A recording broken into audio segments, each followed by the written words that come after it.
യേശു ഒരു സ്ഥലത്തിരുന്നപ്പോൾ പക്ഷപാതക്കാരനെ 4 പേര് ചുമന്നുകൊണ്ട് വന്നിട്ട് അവൻ്റെ മുമ്പിൽ കിടത്തിയപ്പോൾ യേശു നിനക്ക് സൗഖ്യം തന്നിരിക്കുന്നു എന്നല്ല പറയുന്നത്, നിൻ്റെ പാപങ്ങളെ ഞാൻ മോചിച്ചു തന്നിരിക്കുന്നു എന്നാണ്. അപ്പോൾ അവൻ്റെ പക്ഷപാതം എന്ന് പറയുന്നത് എന്താ?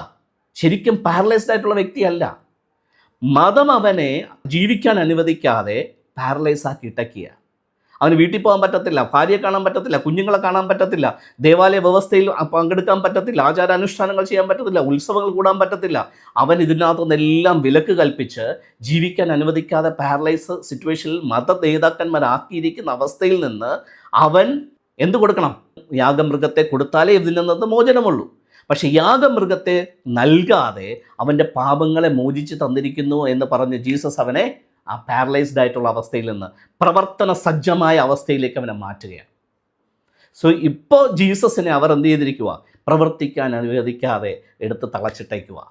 അപ്പോൾ ജീസസിന് ദേവാലയത്തിൽ വരാൻ പറ്റില്ല, സിനഗോഗുകളിൽ വരാൻ പറ്റില്ല, പരസ്യമായിട്ട് ജനങ്ങളുടെ അടുത്ത് പ്രബോധനം കൊടുക്കാൻ പറ്റില്ല, ഒന്നും ചെയ്യാൻ പറ്റാതെ ജീസസിനെ അവർ ഔട്ട്കാസ്റ്റ് ചെയ്ത് ഈ പോക്കറ്റുകളിൽ മാത്രം പ്രവർത്തിക്കാനായിട്ട് വിട്ടേക്കുക.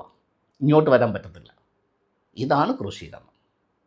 സോ ഈ അവസ്ഥയിൽ നിന്നാണ് ജീസസ് ഉയർത്തുന്ന ഒരവസ്ഥയിലേക്ക്.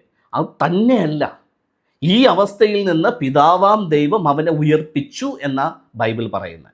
അപ്പോസ്തല പ്രവൃത്തികൾ 4:10 വായിക്കുകയാണെങ്കിൽ, റോമർ 10:9 വായിക്കുകയാണെങ്കിൽ, എഫേസ്യർ 1:20 വായിക്കുകയാണെങ്കിൽ, അവിടെ എല്ലാം എഴുതിയിരിക്കുന്നത് മരിച്ച യേശുവിനെ ദൈവം ഉയർപ്പിച്ചു എന്നല്ല, മരിച്ചുപോയ യേശുവിനെ ദൈവം ഉയർപ്പിച്ചു എന്നല്ല, ജനങ്ങൾ കൊന്ന യേശുവിനെ ഉയർപ്പിച്ചു എന്നല്ല. അവിടെ എഴുതിയിരിക്കുന്നത് മരിച്ചവരിൽ നിന്നും യേശുവിനെ ഉയർപ്പിച്ചു എന്നാണ്. മരിച്ചവരിൽ നിന്നും യേശുവിനെ ഉയർപ്പിച്ചു എന്നാണ്. ആരായി മരിച്ചവർ? ന്യായപ്രമാണ സംബന്ധമായാണ് ഈ മരണം.